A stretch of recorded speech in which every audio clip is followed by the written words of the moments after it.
So I'm going to take you on an art journey. Hopefully you can see pretty good. I thought that I would use my paintings to illustrate kind of my journey and my life with art.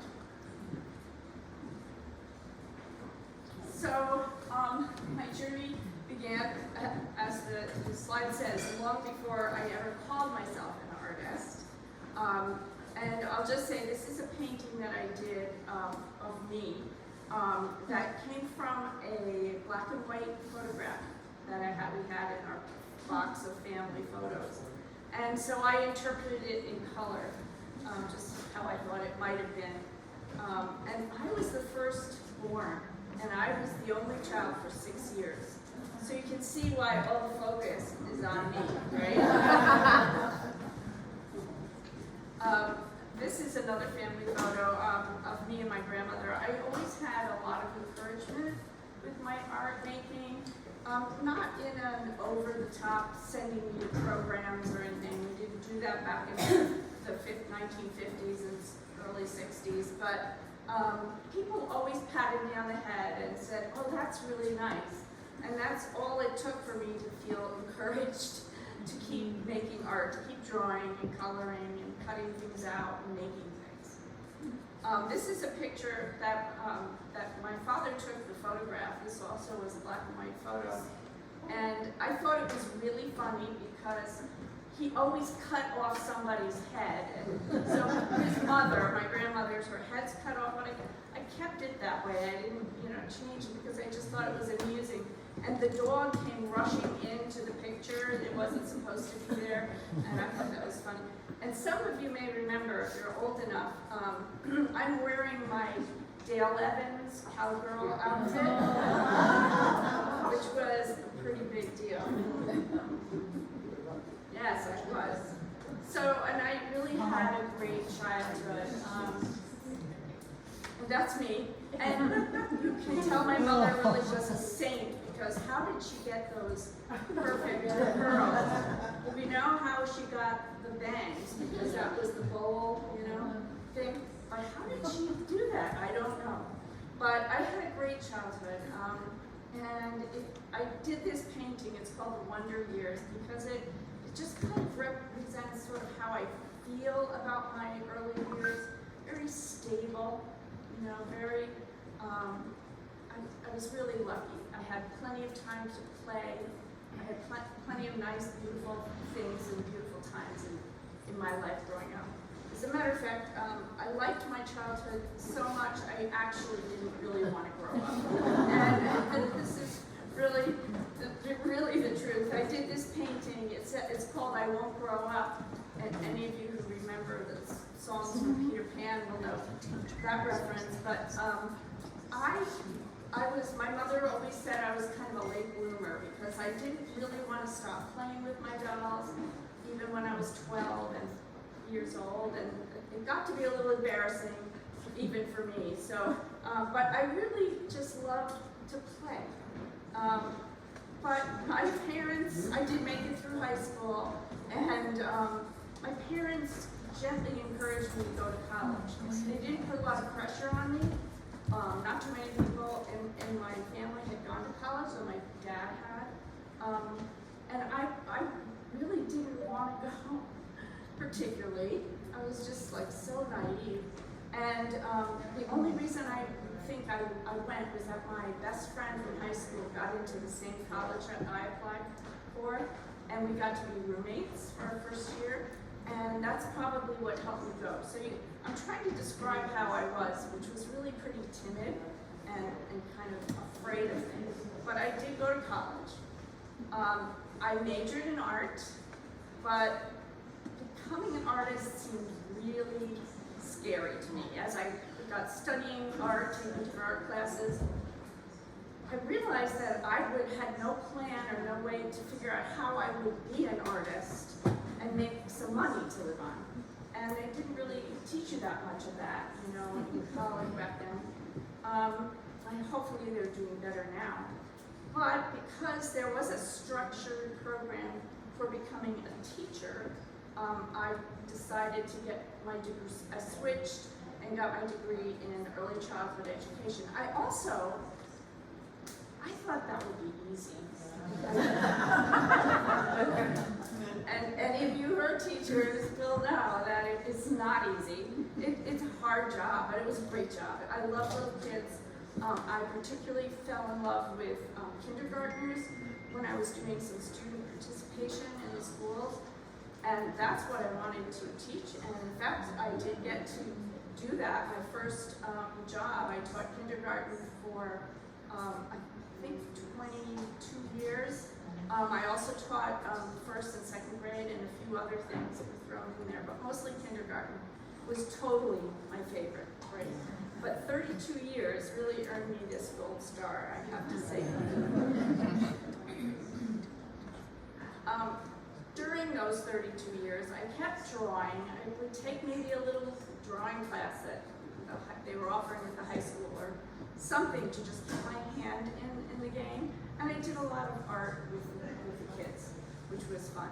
And I never really gave up on my dream to become an artist. And I really believe that when I retired, I would go back to that and try it again. And I did. And as a retirement gift to myself, I decided to treat myself to an art class, kind of an expensive one. It was a week long. It was at the Southern Vermont Art Center. I was living in Connecticut at the time. And this photo is the reason that I picked this class. Just because the teacher looked really nice and was holding a cat. That was it. I just thought he's going to be nice, it's going to be, look at him. I have to say that I would tell this story to people, and I decided maybe I can find that photo, online. And it took me 5 minutes to find that photo. That was 20 years ago, but it was there. So that's Robert Karsten, who some of you may know. He's a pretty well known. You know him. That's how I started Pastels. Yes. With Robert too. Yeah, he was my first teacher, and it turns out, wow, not only does he like cats, but he's a really good teacher. Yeah. And he writes for Pastel Journal. He's really wonderful. So it just happened that the class was in pastels. That's the only reason I started it. But that week with Robert, I really fell in love with the medium. I really did. So, what are pastels? I'm going to just talk a little bit about that because some people don't know, and that's okay. It's sort of a medium that is not as well understood and known as other mediums. Sometimes people think it's chalk. It's not chalk. Chalk is made from gypsum. This is pastels are made from pure pigment that's held together with a binder. Just like oil paints are pigment held together with a different kind of binder. And watercolor paints are pigment held together with a different kind of binder. So it's just, and I invite you when I'm finished to come and look at my pastel set here. And you can touch them. You can actually touch them and see how rich and beautiful they are. A lot of people ask me what I paint on. We paint on sanded surfaces, and what that means is that the surface has a coating of gesso mixed with pumice, so that it almost feels like a very fine sandpaper.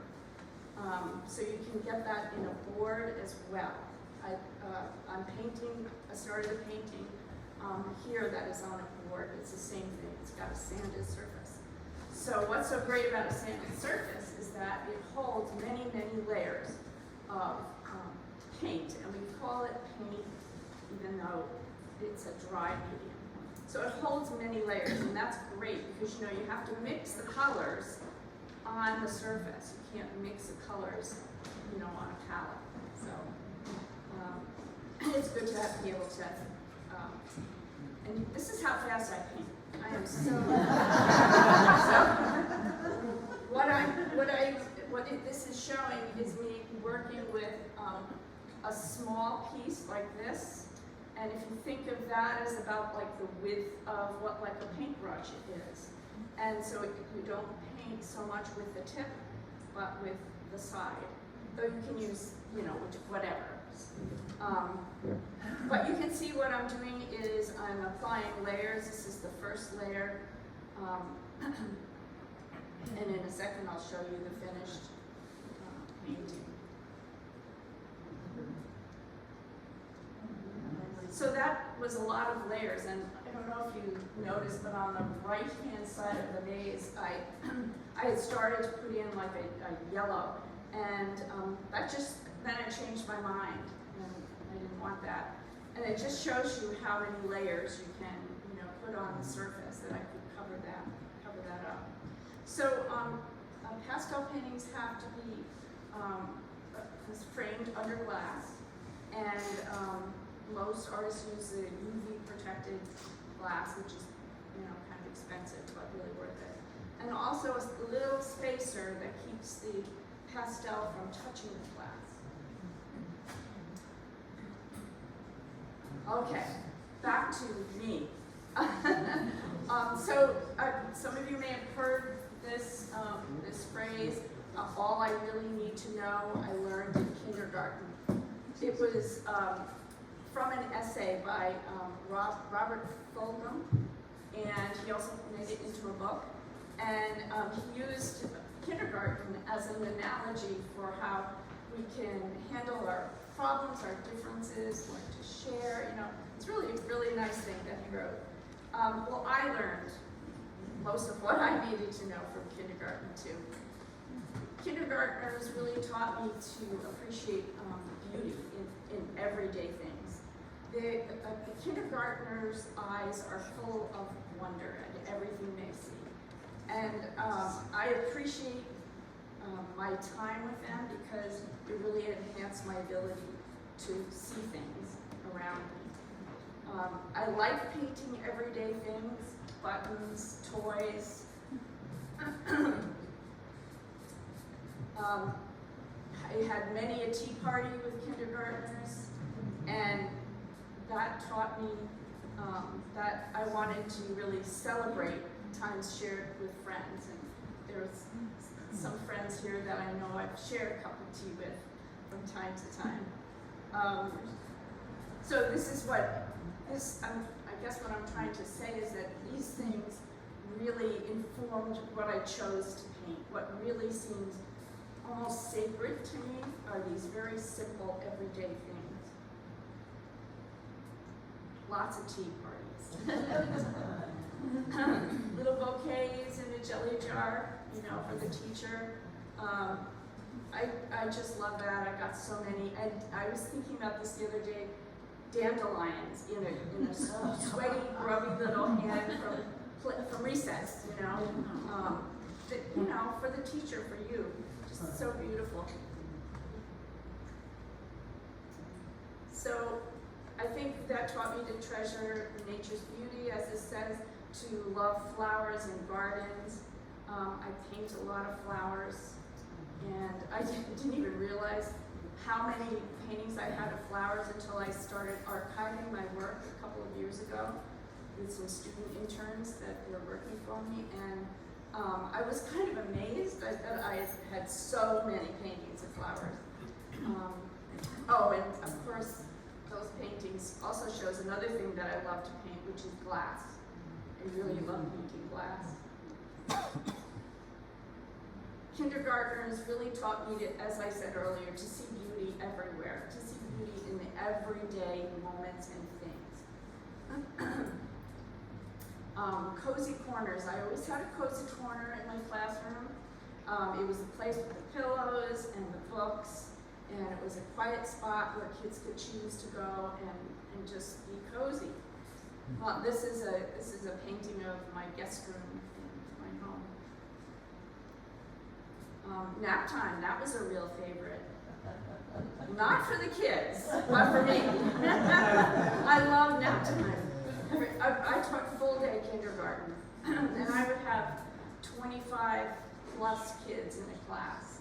And so nap time was something I needed very badly, just to sit and answer all those notes about missing mittens and things to parents. and the kids would be quiet, put on nice music. Snack time really was a favorite, but I did not feed them candy.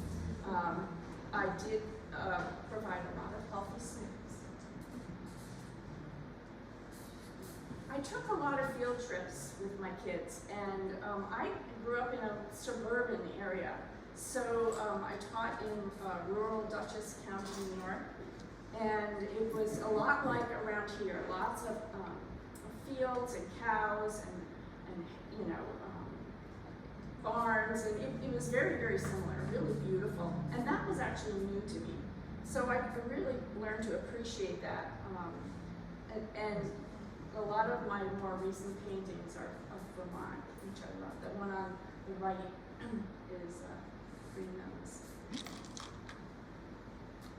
and fields. I love fields, with those rows.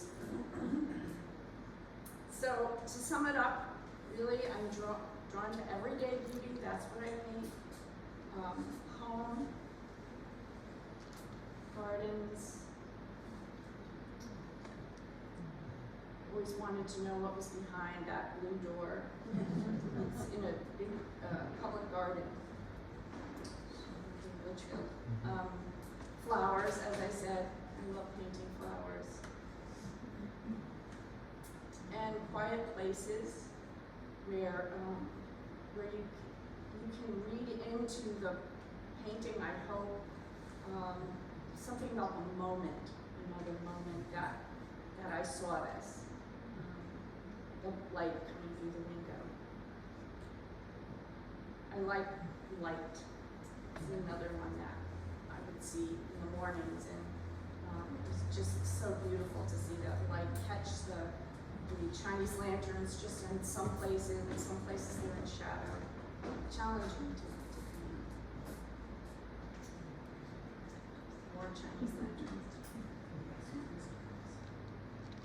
So kids taught me to notice beauty and wonder in the world around me, and I hope that that same sense of wonder is at the heart of all my paintings, that you can see that and feel that.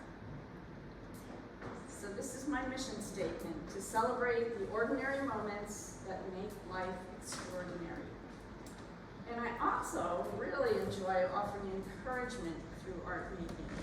And I used to teach kids, but now I teach grown-ups. And some of my students are here today. As much as I love teaching kindergarten, I really love teaching adults as well.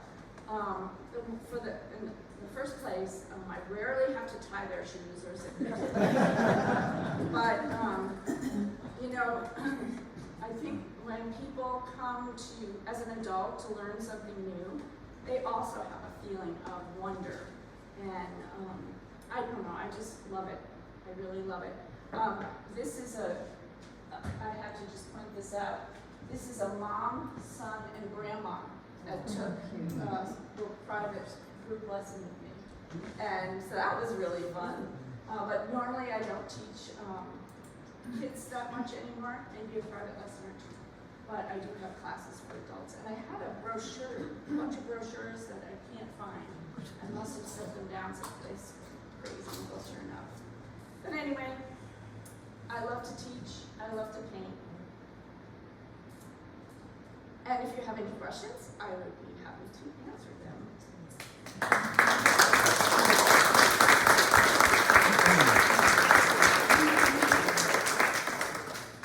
Yes? So how do you teach a 5-year-old art?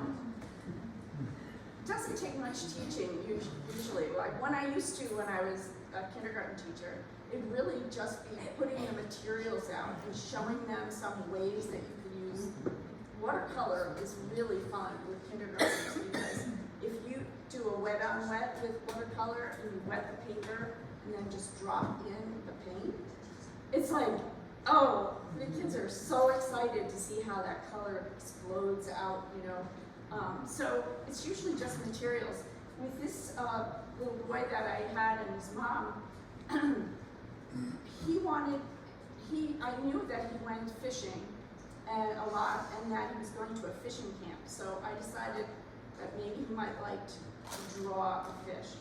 And I had printed out from him all different types of fish that were in this area that he would probably recognize, which he did. Very smart little kid. So he picked a couple of them. I think he did 2 different ones of his favorite, fish, and it's just let him have it go, and he was using pastels. So that was kind of amazing to me, because pastel is not something I would think that a 7-year-old could do. I think it's great. Were they critical of themselves? Yes, he was. That was the problem, is that he was a perfectionist. And we did the first lesson, we actually did birds, and he erased some legs on this bird so many times that his mother and I finally had to say that's it, this will have to do, move on, because he was really a perfectionist about it. Not all kids are, it's just a personality. I think the materials sort of do the work. Yes? I notice you use light a lot with class and Yes, yeah, I do, and I see a lot of that. I really love it when I can catch light coming through a Yeah. window, but sometimes like this, I have a pastel painting that I've started here. I had that little bouquet, and I lit that. I have a special box in my studio with a light, and I will try all kinds of different lights because I love to get shadows, and the light passing through the glass especially is really fun. Yes. Yeah. So, and when we can turn the lights on, I think.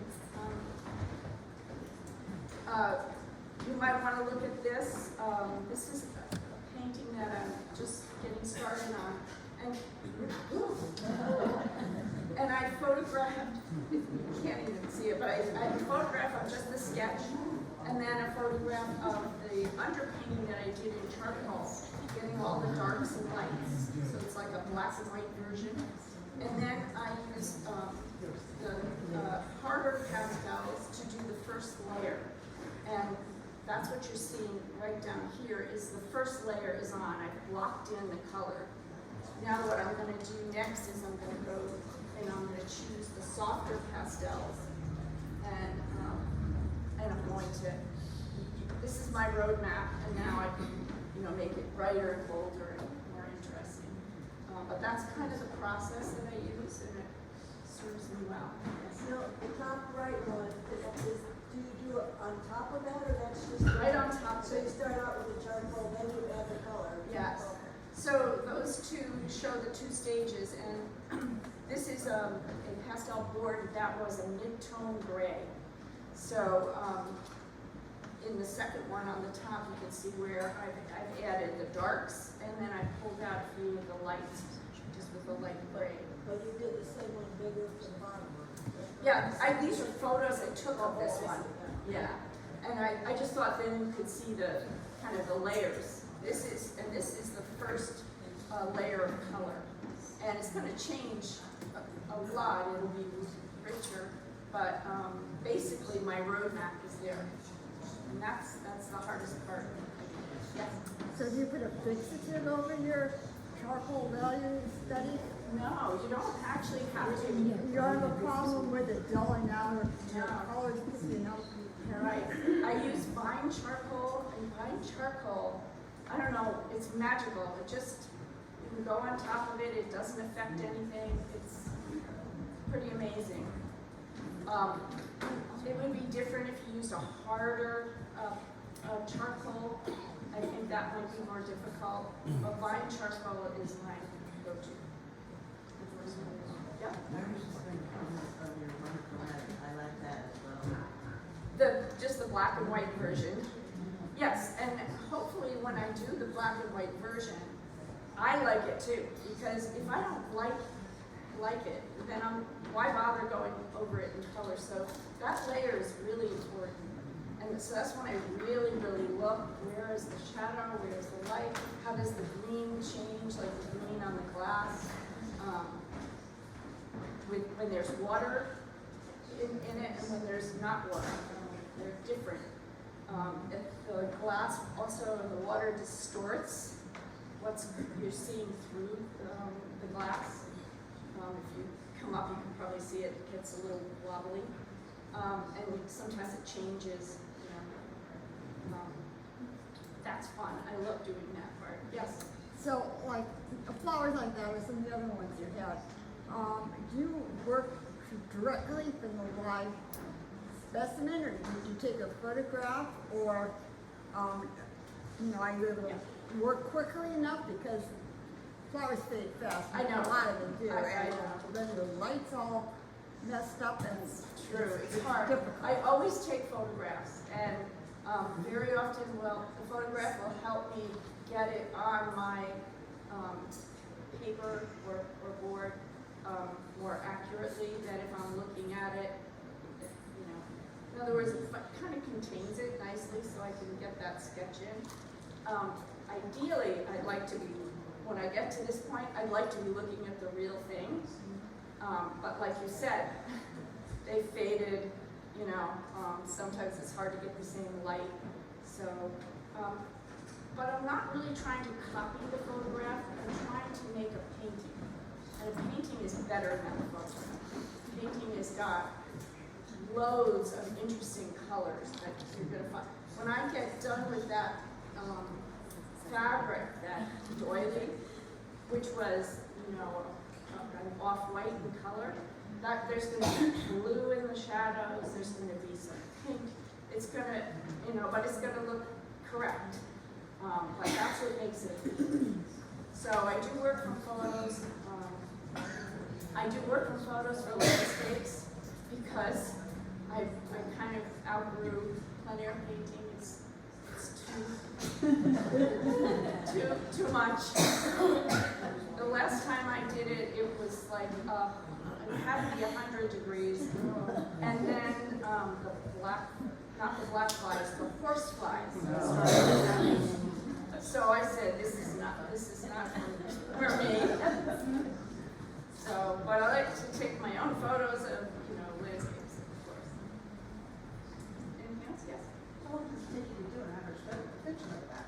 It really varies. I'm a rather fast painter, honestly, and so, in a week, I'm done. I can get a lot done, and it looks maybe finished, but then I go back, So, yeah. But there's a famous response to how long does it take, which is 3 days plus 30 years of experience. Because it really, you get better and faster the more you do it and the longer you do it. Yeah. Are you like most artists? You've got 8 pieces going at once? Right now I don't, but I like to have more than one going at the same time. Yeah. Yeah, it's kind of good to break and walk away. And I used to have a sign on my easel that said, "Step away from the painting," because you can really get caught up in it, and you're not seeing well. So it's good to take breaks. Anything else? Yeah. Do you ever do portraits? No, I don't. But that's interesting that you'd say that, because I just saw Middlebury Studio Schools offering a portrait workshop coming up in August, and I said to myself, I think I'm ready for that. I'm not sure, but it's tempting. I did a few. I've done a picture of Dory once, and I did a picture of my daughter. That came out pretty good, but I'm not good at it. I just have to spend more time on it. Well, it just seems to me that if you taught kindergartners and you say I'm not good at it, that wouldn't be something you would say to them. That's right. So Yeah. just keep trying, Judy. It'll come. No, it didn't interest me, but it's starting to interest me. So, yeah, I can do it. But I think I need to take a class. Yeah. I get a sense your heart is more towards plants and Shiny objects really get me. Yeah.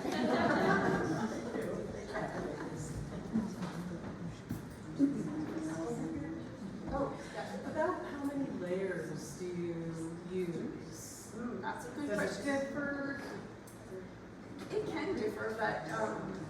I'm told, I certainly am not counting, because once you get past this stage, you're just in a zone and you don't realize how many layers it might be. But I'm told that these surfaces can handle up to 25 layers of pastel. Yeah. And the interesting thing about pastel is that it's like different from watercolor, is that you can go light over dark. So when it comes time to put those light highlights in, they go in really beautifully, on the glass. So it's, it's the opposite of watercolor. Yeah. When you have, let's say, 15, 20 layers, does it start Fill up. does it start to create a sense of depth like you would have with Well, oils? Yes, I would hope that it would. That if I have a lot of layers, I'm really getting a lot of really interesting colors. If I have too many layers and it fills the tube, then you're dead. So you really do have to step away. Jenny, she's a pastel artist, right? Yes. Yeah, so I've got other pastel artists behind me, but mine's over there. So Jenny's brilliant. So, filling the tube is what you don't want to do. So I try to use a light touch, as I'm moving forward. And I'm trying to be more sure that I'm putting down the right color. But that's hard. Thank you very much. So there's just no finish on it, it's just pastel. That's right. So when I'm finished, and I have all those layers, usually I tap it, like on a surface, and some of the little bit of the pastel will fall off, not much, just a little bit, making this kind of weak. And then it gets framed under glass, and it won't go anywhere. You don't spray it though. Don't spray it. Or No. burnish it, or. No, because spraying it will dull it, and I could demonstrate. It's so obvious when you see it. If you blend with your fingers, it really dulls it down. So for blending, you have to get a pastel stick, sticks do the blending. And the harder ones are great for blending colors. So it's a good example. What's going to be hard for these are the black-eyed Susans is the parts that are in shadow, because that's going to take some layers. And I don't want it to be dull. I still want it to be vibrant, but it's going to take some layers, like putting some yellow down and some violet on top of it, which is the complementary color, which will dull down the yellow and make it look like it's in shadow. So it's very tricky to get that right combination. I won't give up. Yes. Judy, have artists been working with pastels for centuries? For a long time, yeah. I don't know the ancient history of it, but of course, charcoal itself has been, sort of a drawing tool, and then a lot of the charcoal drawings and cave drawings, they found earth, pigments, right, to use with that. And then, the pastels that Degas did, the colors have remained as vibrant as ever. What's a problem with some of those older ones is the surfaces were not archival, but the pastel doing great. So they'll last a long time if they're properly framed. And you got to keep them just like any painting out of the sun. But So when you say the surfaces, you're talking about the basic board. And the, yeah. Okay. Yeah. Have you explored other mediums? Yes, I do paint in watercolor, and I started out after it was right toward the end of my teaching career. I found a class that was teaching on the weekends. That was where they were teaching botanical illustration. I didn't particularly want to, learn how to do that, but I mean, why not? So I took a lot of botanical illustration classes, so I got pretty good in watercolor. I also work in mixed media. I pastel with collage. So that's been some of my more recent experimental work. I love doing collage. Trying new things while I have time to do it. Your work is beautiful, Judy. Thank you so thank much you. for your presentation.